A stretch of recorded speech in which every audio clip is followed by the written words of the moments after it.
آقا علیہ الصلوۃ والسلام نے قرآن مجید کے ساتھ جوڑ کر اپنی اہل بیت کا ذکر کیا۔ ایک فتنہ خارجیت کی خرابی ایک یہ ہے کہ آپ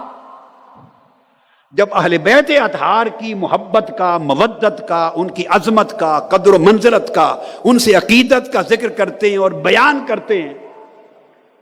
جتنا زیادہ بیان کرتے ہیں آپ پر شیعہ ہونے کی تہمت لگا دی جاتی ہے۔ یہ اس فتنہ خارجیت میں سے ایک فتنہ ہے۔ ایک ایسی تہمت لگا دیں کہ آپ ڈر کر بدعت کر پھر اہل بیت کا نام نہ لیں۔ ایسی تہمت لگانے والوں کی اتہام کی روش سے کبھی نہ گھبرائیں، یہ آپ کا ایمان ہے۔ آقا علیہ السلام نے فرمایا میں اس دنیا سے اللہ کے حضور واپس جانے سے قبل تمہیں وصیت کر رہا ہوں کہ دو بڑی بھاری اہمیت کی عظیم چیزیں چھوڑ کے جا رہا ہوں، ان کو تھام لینا، ایک قرآن اور ایک میری اہل بیت۔ اب قرآن اور اہل بیت کو جوڑ کر بیان کرنا یہ عقیدہ اہل سنت ہے، یہ ان کا مقام اور ان کی قدر و منزلت ہے۔ اور پھر آقا علیہ السلام نے فرمایا اذکرکم اللہ فی اہل بیتی، اذکرکم اللہ فی اہل بیتی، اذکرکم اللہ فی اہل بیتی، 3 بار فرمایا لوگو میں تمہیں اپنی اہل بیت کے بارے میں اللہ کی یاد دلاتا ہوں، یعنی اللہ کا خوف دلاتا ہوں، میری اہل بیت کے حقوق کی ادائیگی میں کوتاہی نہ کرنا، اللہ سے ڈرنا، میرے اہل بیت کے ادب، عزت، عقیدت، مودت اور محبت اور ان کی تعظیم و احترام میں کوئی کمی کجی کوتاہی نہ کرنا، اللہ سے ڈرنا، میرے اہل بیت کی عظمت کی پہچان میں کسی لغزش اور کسی ریلیکس ہو کر ہلکی چیز نہ سمجھنا، اللہ سے ڈرنا، 3 بار فرمایا۔ یہ آقا علیہ الصلوۃ والسلام کی حدیث پاک یہاں ختم ہوئی۔ یہ اہل بیت پاک کی اہمیت۔ پھر یہ حدیث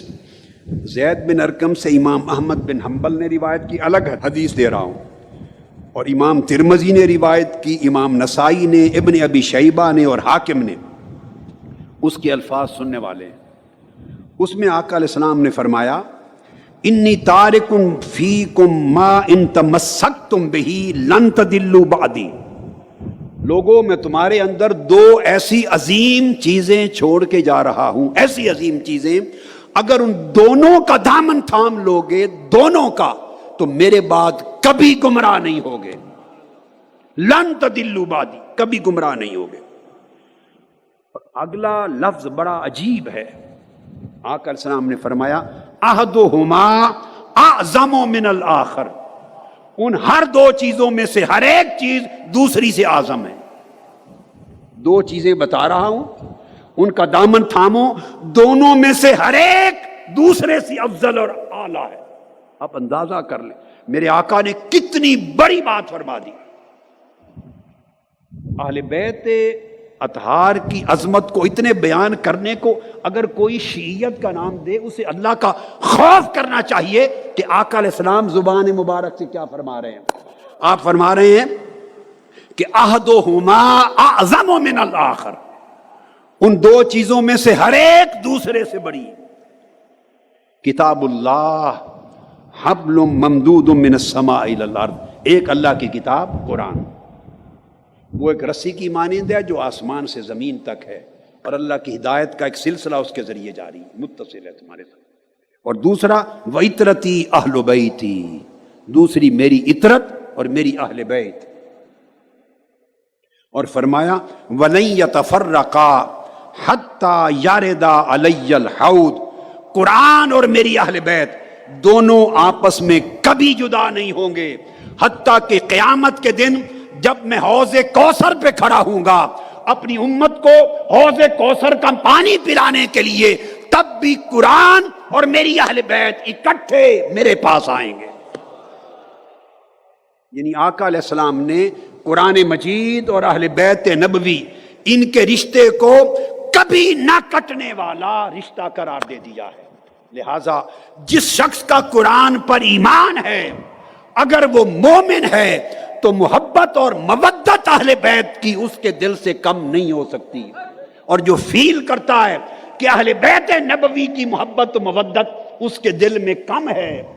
یا بعض ایسے نعرے لگاتا ہے، بعض ایسے کام کرتا ہے، ایسی تبلیغ کرتا ہے، ایسے جلسے کرتا ہے، ایسے عنوانات بناتا ہے، ایسے موضوعات لوگوں تک اور ایسے پیغامات پہنچاتا ہے جس کے ذریعے لوگ اہل بیت اطہار اور مولا علی المرتضیٰ اور حسنین کریمین ان کی شان کے بارے میں متذبذب ہو جائیں، ان کے بارے میں انہیں تشکیک پیدا ہو جائے، ابہام پیدا ہو جائے، اور ان کی قدر و منزلت کے بارے میں ڈگمگا جائیں کہ پتہ نہیں یہ درست تھے یا وہ درست تھے، پتہ نہیں وہ سچے تھے یہ سچے تھے. یہ اور وہ میں انسانی ذہن پڑ جائے. جو آدمی اس طرح کی گفتگو کرے وہ صرف منکر اہل بیت نہیں، وہ منکر قرآن بھی ہے اور وہ منکر مصطفیٰ بھی ہے، کیونکہ آقا علیہ السلام نے ان کو جوڑا ہے.